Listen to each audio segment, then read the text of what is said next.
এই ধরেন আপনার টিফিনের রুটি কলা।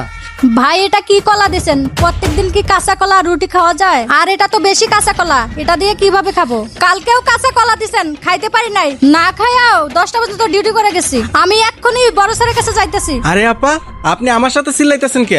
আমি তো মাত্র হুকুমে গেলাম, আমাকে যাই দিছে আমি আপনাদেরকে তাই এনে দিছি। আর আপা, আপনার যদি কিছু বলার থাকে আপনি বড় স্যারের কাছে যান। হ্যাঁ যাইমুই তো, কেউ কিছু বলে না দেখা আপনারা সুযোগ পাইয়া গেছেন গা। আপনি যান তো বড় স্যারের কাছে। হ্যাঁ যাইয়া বিচার দিতাছি বড় স্যারের কাছে। খালা আসো তো। যান আপনি।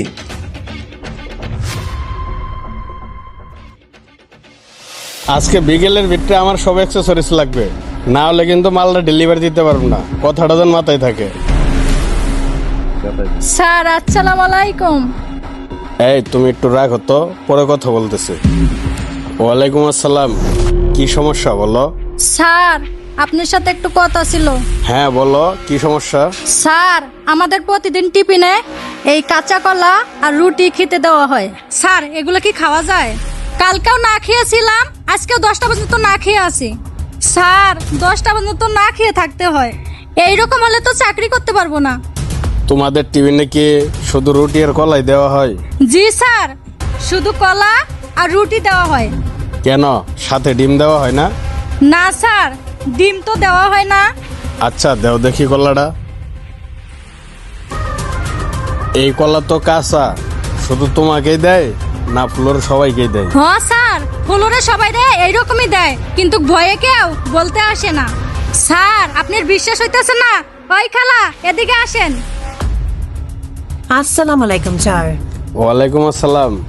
আচ্ছা খালা, তোমাদের কি প্রতিদিন এরকম কাঁচা কলাই দেয়? হ্যাঁ স্যার, প্রতিদিন আমাদেরকে এই কাঁচা কলাই দেয়। আচ্ছা খালা ঠিক আছে, তুমি 1 মিনিট বাইরে দাঁড়াও, আমি দেখতেছি। হাসান সাহেব, ইমার্জেন্সি আমার চেম্বারে আসেন। আসসালামু আলাইকুম স্যার। আসছেন আপনি? ওয়ার্কারের টিফিনে কি নাস্তা দেওয়া হয়? স্যার আমাদের রুটিনে যা আছে তাই তো দেই। রুটিনে কি কি থাকে সেটাই তো জানতে চাচ্ছি আপনার কাছে। স্যার আমাদের টিফিনে একটা রুটি, একটা কলা, একটা ডিম দেওয়া হয়। এই কি হলো, উনি কি বলতেছে? না স্যার, শুধু কলা রুটি দেওয়া হয়, ডিম দেওয়া হয় না। এই মেয়ে, তুমি মিথ্যা কথা বলতেছো কেন? জি না স্যার, প্রতিদিন টিফিনে ডিম, কলা, রুটি দেওয়া হয়। স্যার আমার মনে হয় ডিম খাইয়েই ফেলাইছে। স্যার আমাদের তো ডিম দেওয়াই হয় না, আমরা খাবো কোথার থেকে? এই মেয়ে, তুমি স্যারের সামনে মিথ্যা কথা বলো কেন? 1 মিনিট। এই খায়রুল, তুমি কোথায় আছো? ইমার্জেন্সি আমার চেম্বারে আসো। আসসালামু আলাইকুম স্যার। ওয়ালাইকুম আসসালাম। আচ্ছা, ফ্লোরের টিফিনে কি নাস্তা দেওয়া হয়? স্যার রুটি আর কলা। এই তুমি এগুলো কি বলতাছো? শুধু কি রুটি দেওয়া হয়, সাথে ডিম দেওয়া হয় না? নিশ্চয়ই তুমি ডিমের টাকা মাইরা দাও, তাই না? মাফ করবেন স্যার, আপনাদের দোষ আমার গাড়ি কেন চাপাই দিতেছেন? আপনি করবেন দুর্নীতি, সেই ফলকে আমি বুক করব? আমি তো ডিমের টাকা প্রতিদিন আপনাকে এনে বুঝাই দিই, আপনি তো স্লিপে টিকে উঠান, আর আপনি এসব দোষ আমার গাড়ি কেন চাপাইতেছেন? আপনি মগডাল থেকে গাছতলায় কিভাবে নামবেন সেটা আপনি নিজেও জানেন না। আপনি বলেন এই দায়িত্বটা কার হাতে? স্যার স্যার স্যার, আমি অন্য কাজে ব্যস্ত ছিলাম স্যার, আমি এটা খেয়াল রাখতে পারি নাই। চুপ! আর একটা কথা বলবেন না আপনি। সামান্য একটা ওয়ার্কার নাস্তার টাকা থেকে আপনাদের দুর্নীতি করতে হবে? আপনাদেরকে আমি বেতন দিই না? এই আপনাদের মতো কিছু কর্মচারীর কারণে গার্মেন্টস ফ্যাক্টরিগুলো ধ্বংস হয়ে যাচ্ছে। আজকে ওয়ার্কাররা আপনাদের জন্য ন্যায্য মূল্য পাচ্ছে না। এই মেয়েটা যদি আজকে আমার কাছে কাঁচা কলা রুটি না নিয়ে আসতো, তাহলে তো আমি সেটাও জানতাম না যে আপনারা ওয়ার্কারের টিফিনের টাকাতেও দুর্নীতি করেন। আপনি বলেন তো, এই রুটিটা দেখি কাঁচা কলা দিয়ে খাওয়া যাবে? খান, আপনি খাইয়ে দেখেন। কি হলো, কথা বলতেছেন না কেন? এই খায়রুল সাহেব, আপনি বলেন তো, এই কাঁচা কলাটা দিয়ে এই রুটি কি খাওয়া যাবে? জি না স্যার। খাওয়া যাবে না, তাহলে কেন এটা ফ্লোরে দিচ্ছ?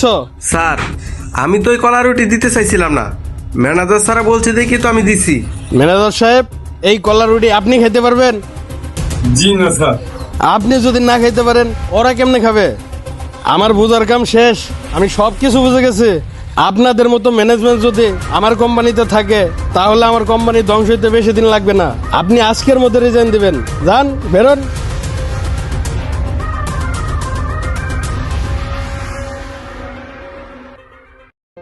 শোনো খায়রুল, আজকের থেকে টিফিনের দায়িত্ব তোমার হাতে দিলাম। আমি যেন ভুলেও শুনি না তুমিও টিফিনে দুর্নীতি করছো। স্যার, আপনি আমার প্রতি এইটুকু বিশ্বাস রাখতে পারেন, আমি কোনোদিন দুর্নীতি করব না। আচ্ছা ঠিক আছে, যাও তুমি। আচ্ছা স্যার, ঠিক আছে। আসসালামু আলাইকুম। ওয়ালাইকুম আসসালাম। হ্যাঁ, তুমিও যাও, গিয়ে মনোযোগ দিয়ে কাজ করো। আর যদি কোনো সমস্যা থাকে তাহলে সরাসরি আমার কাছে আসবে। আর যদি আমাকে না পাও তাহলে সরাসরি জিএম সাহেবের সাথে কথা বলবে। আর শোনো, কখনো ভয় পাইবে না। আচ্ছা ঠিক আছে স্যার। আসসালামু আলাইকুম।